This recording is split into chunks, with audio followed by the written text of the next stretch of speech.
Why are we scared of speaking this aspect of history? The Muslim-Arab slave trade is the longest and the most brutal slave trade in the history of Africa.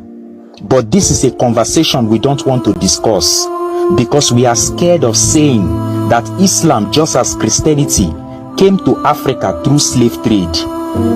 The people who brought Islam to Africa brought it through inhuman enslavement of Africans.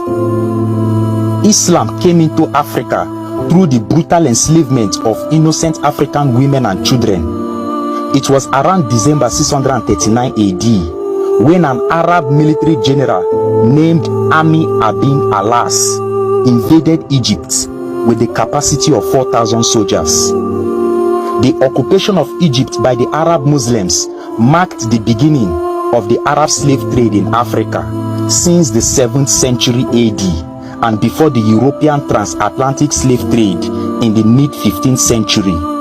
From the 10th to the 19th century, 7,000 to 10,000 Africans were transported each year from East Africa to North Africa.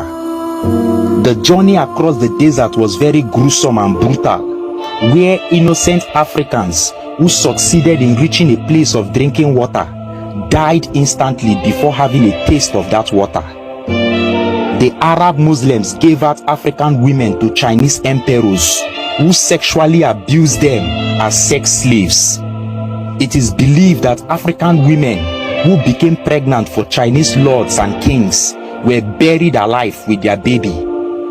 The Chinese believe that having a black child from a black woman is nothing else but bringing a curse to the Chinese empire. The Arab slave trade showed no mercy to African people. African women who are unable to walk were killed out of anger by the Arabs, who sees it as bad markets. African men who could not move due to tiredness from the desert were slaughtered from their throats.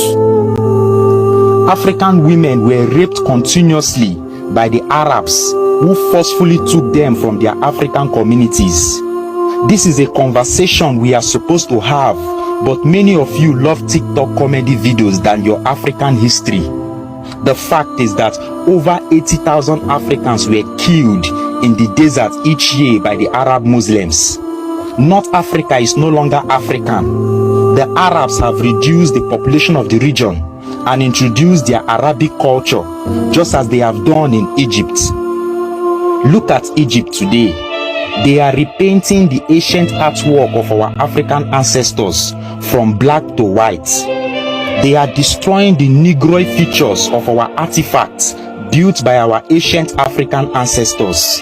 In 1378, an Arab Muslim named Mohammed San Adia, who was a racist, blew up the nose of the African Sphinx because he cannot stand an African nose, which is a Negroid nose. Advocacy TV.